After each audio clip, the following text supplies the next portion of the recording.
Hello class 12 के प्यारे विद्यार्थियों, स्वागत करते हैं आप सभी का एक और नए वीडियो में। आज की इस वीडियो में हम देखने वाले जो आपका इकोनॉमिक्स का पेपर होने वाला उसके लिए मोस्ट एक्सपेक्टेड क्वेश्चन को देखने वाले हैं। यदि आप इस वीडियो को देख करके जाते हो तो बहुत सारे क्वेश्चन यहाँ से आपको डायरेक्ट एग्जाम में देखने को मिलने वाला था। वीडियो को अंत तक जरूर, वीडियो काफी इंपॉर्टेंट होने वाला है। और अगर चैनल पर नए हो तो वीडियो को लाइक करके चैनल को जरूर सब्सक्राइब कर देना। ऐसे वीडियो चैनल के माध्यम से मिलता है, वीडियो को लाइक करके चैनल को जरूर सब्सक्राइब कर देना। ठीक है, चलिए फिर हम एक एक करके सारे प्रश्नों को देख लेते हैं। ठीक है, तो आप इस वीडियो को अंत तक देना। आपका दीजिए डिस्क्रिप्शन में व्हाट्सएप चैनल लिंक, वहाँ से व्हाट्सएप में ज्वाइन करना, क्योंकि जैक बोर्ड से रिलेटेड सबसे पहले आपको अपडेट वहीं पे मिलता है। तो व्हाट्सएप चैनल को ज्वाइन करना मत भूलना, उसका लिंक जो है डिस्क्रिप्शन में दे दिया गया है। ठीक है, तो यहाँ पे देख सकते हो सबसे पहला प्रश्न हमारा आया था जो कि हमारा बोलता है निम्नलिखित, यहाँ पे देख सकते हो लिखा गया हमारा निम्नलिखित में किसका अध्ययन व्यष्टि अर्थशास्त्र के अंतर्गत होता है। ठीक है, तो किसका होता है आपके पास ऑप्शन दे देगा, सामान्य स्तर, सामान्य कीमत स्तर, बेरोजगारी का अध्ययन, मुद्रा की पूर्ति या फिर उपभोक्ता का संतुलन। क्वेश्चन नंबर क्या हो जाएगा, क्वेश्चन फर्स्ट का हमारा राइट आंसर हो जाएगा ऑप्शन नंबर डी हो जाएगा। यानी कि उपभोक्ता का संतुलन क्या है, व्यष्टि अर्थशास्त्र के अंतर्गत क्या किया जाता है,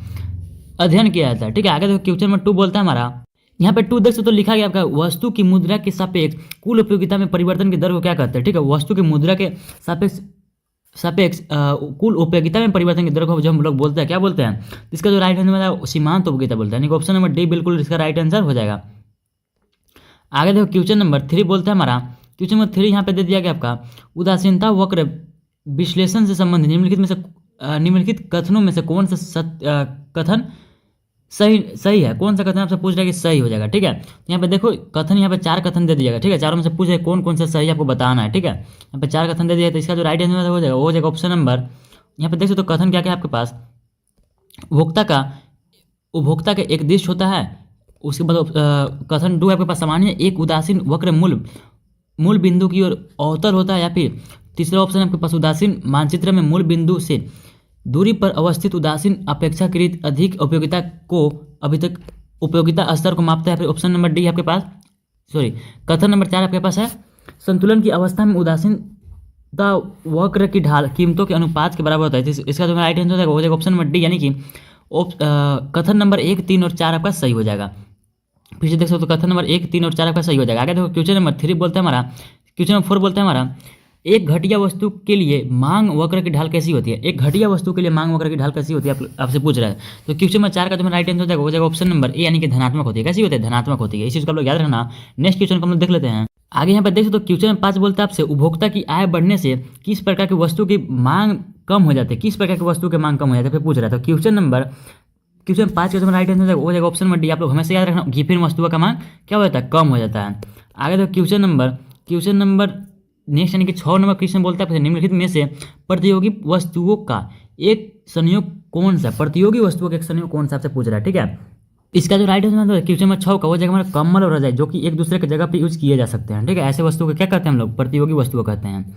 आगे देखो क्वेश्चन नंबर 7 क्या बोलता है आपसे निम्नलिखित में से किस वक्र का आकार यू आकार का होता है, किस वक्र का आकार यू आकार का होता है आपसे पूछ रहा था। ठीक है, तो इसका जो राइट आंसर हो जाएगा ऑप्शन नंबर बी, यानी कि सीमांत लागत का जो है आकार कैसा होता है, यू आकार का होता है। इस चीज़ को आप लोग हमेशा याद रखना। नेक्स्ट तो क्वेश्चन नंबर हमारा 8 आया था। क्वेश्चन नंबर 8 क्या बोलता है हमसे पैमाने के वृद्धिमान प्रतिफल के उत्पादन फलन से में साधनों को 3 गुना से वृद्धि करने पर उत्पादन में किस प्रकार से वृद्धि होगी। तो उत्पादन में किस प्रकार की वृद्धि हो जाएगी, क्या बोल रहा है हमसे, साधनों को 3 गुना में वृद्धि कर रहा है। साधन में कितने गुना, 3 गुना में वृद्धि कर रहा है। ठीक है, आपसे क्या बोल रहा है, उत्पादन में किस प्रकार की वृद्धि हो जाएगी। तो इसका जो राइट आंसर हो जाएगा क्वेश्चन नंबर 8 का हो जाएगा ऑप्शन नंबर बी हो जाएगा। ठीक है, यानी कि 3 गुना से अधिक, यानी कि ऑप्शन नंबर बी बिल्कुल राइट आंसर हो जाएगा।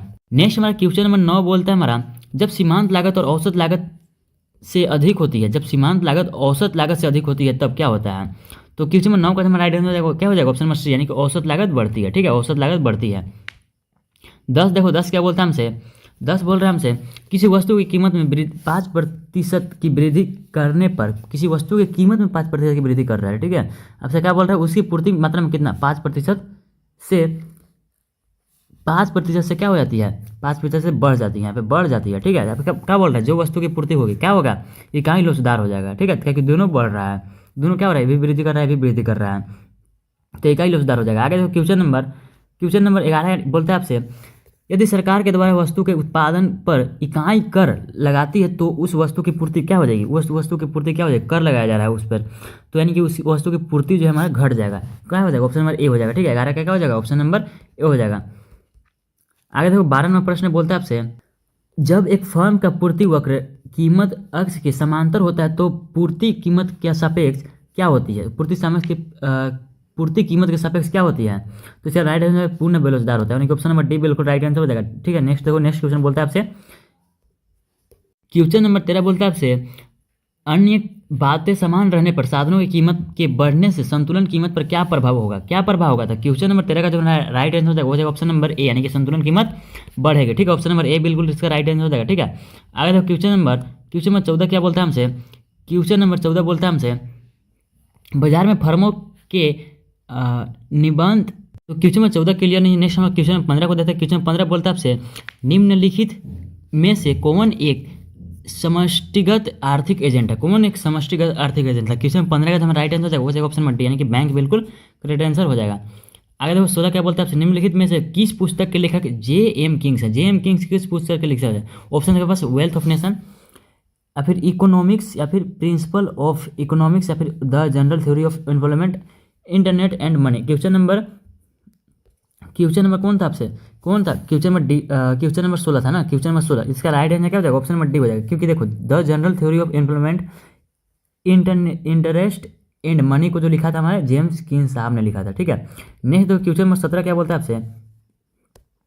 क्वेश्चन नंबर 17 बोलता है आपसे, निम्नलिखित में से किस चर का संबंध समय के एक निश्चित बिंदु से होता है? किस चर का संबंध समय के एक निश्चित बिंदु से? तो ऑप्शन है पास वस्तु, प्रभाव, स्टॉक, या फिर इनमें से कोई नहीं। क्वेश्चन नंबर 17 का जो राइट आंसर हो जाएगा ऑप्शन नंबर सी, यानी कि स्टॉक बिल्कुल राइट आंसर हो जाएगा। ठीक है, नेक्स्ट देखो क्वेश्चन नंबर 18 बोलता है आपसे, क्वेश्चन नंबर 18 बोलता है आपसे, जीडीपी की गणना किस विधि में अंतिम वस्तु के मौद्रिक मूल्यों का शामिल किया जाता है? तो कौन सा विधि हो जाएगा?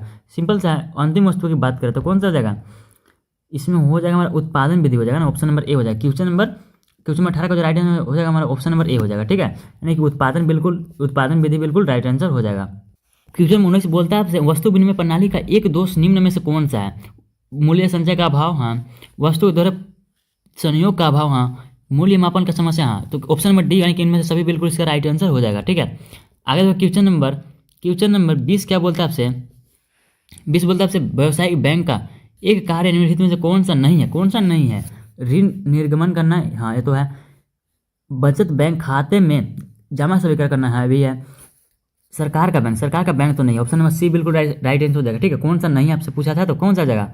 ऑप्शन नंबर सी हो जाएगा, सरकार का बैंक। ठीक है, सरकार का बैंक तो रिजर्व बैंक है, यानी कि भारतीय रिजर्व बैंक। हमारा क्वेश्चन में एक बोलता है हमसे, यदि केंद्रीय बैंक संवैधानिक तरलता अनुपात यानी कि SLR को बढ़ा दे तो व्यवसायिक बैंकों को ऋण देने की क्षमता क्या हो जाता है? व्यवसायिक बैंकों को ऋण देने की क्षमता जो होता है हमारा क्या हो जाता है? तो इसका राइट आंसर क्या हो जाएगा? ऑप्शन नंबर बी, यानी कि कमी हो जाती है। ठीक है, ऑप्शन नंबर बी बिल्कुल इसका राइट आंसर हो जाएगा। ठीक है, ये क्वेश्चन आपका 2024 में पूछा हुआ है। आगे देखो क्वेश्चन नंबर 22 बोलता है हमसे, ब्याज दर में वृद्धि होने से मुद्रा की किस मांग में कमी होती है? मुद्रा की किस मांग में कमी होती है? तो क्वेश्चन 22 का जो राइट आंसर हो जाएगा ऑप्शन नंबर डी, यानी कि सट्टेबाजी मांग में बिल्कुल इसका राइट आंसर हो जाएगा। ठीक है, आगे देखो क्वेश्चन नंबर 23 को हम लोग देखने वाले। क्वेश्चन नंबर 23 हमसे बोलता है, उपभोग की सीमांत प्रवृत्ति किस फलन की ढाल को मापती है? किस फलन की ढाल को मापती है? ऑप्शन से बस उत्पादन फलन, निवेश फलन, उपयोगिता फलन, या फिर उपभोग फलन। क्वेश्चन नंबर 23 का जो राइट आंसर हो जाएगा वो जाएगा ऑप्शन नंबर ए, यानी कि उत्पादन फलन बिल्कुल इसका राइट आंसर हो जाएगा। ठीक है, तो अभी तक वीडियो को लाइक कर देना और चैनल को सब्सक्राइब करना मतलब कि ऐसे वीडियो चैनल के माध्यम से आपको मिलता है, वीडियो को लाइक करके चैनल को जरूर सब्सक्राइब कर देना। ठीक है, नेक्स्ट देखो हमारा नेक्स्ट हमारा आया था क्वेश्चन नंबर 24। देखो क्या बोलता है, यदि किसी अर्थव्यवस्था में गुणक का मान कितना है? 4 है। गुणक का मान हमसे कितना दिया? गुणक का मान यानी कि के बराबर हमारे पास 4 दिया हुआ है। तो बचत की सीमांत प्रवृत्ति का मान क्या होगा? तो बचत की सीमांत प्रवृत्ति का मान कितना हो जाएगा? देखो के बराबर से फॉर्मूला होता है 1/1 क्या होता है? MPC होता है, MPS होता है। ठीक है, देखो यहाँ पे 4 है, हमारा के का मान कितना है? 4 है। 4 बराबर 1 MPS हो जाएगा। ठीक है, अगर आप यहाँ से देखोगे तो यहाँ से आपको जो MPS का वैल्यू मिल रहा है, MPS का वैल्यू जब हमारा ये 4 इधर आएगा और MPS जो है उधर जाएगा तो 1/4 हो जाएगा। ठीक है, 1/4 हो जाएगा। जब 1/4 को आप लोग पॉइंट में लिखोगे तो कितना लिखोगे? यानी कि MPC का वैल्यू जो हमारा आ गया, MPS का वैल्यू जो हमारा आ गया कितना आ गया? जब 1 को काटोगे 4 से तो कितना आ जाएगा? ये जो हमारा आ जाएगा, ये जो हमारा आ जाएगा 2.5 आ जाएगा। ठीक है, कहाँ पे? ऑप्शन नंबर सी बिल्कुल उसका राइट आंसर हो जाएगा। ठीक है, MPS हमसे यानी कि उपभोक्ता की बचत प्रवृत्ति हमसे पूछा जाएगा, यानी कि मार्जिनल प्रोपेंसिटी टू सेव। ठीक है, कौन सा हो जाएगा? 2.5 हो जाएगा, ऑप्शन नंबर सी हो जाएगा। कुछ इस फॉर्मूला का आप लोग याद रखना है, किसी में बन जाएगा आपसे।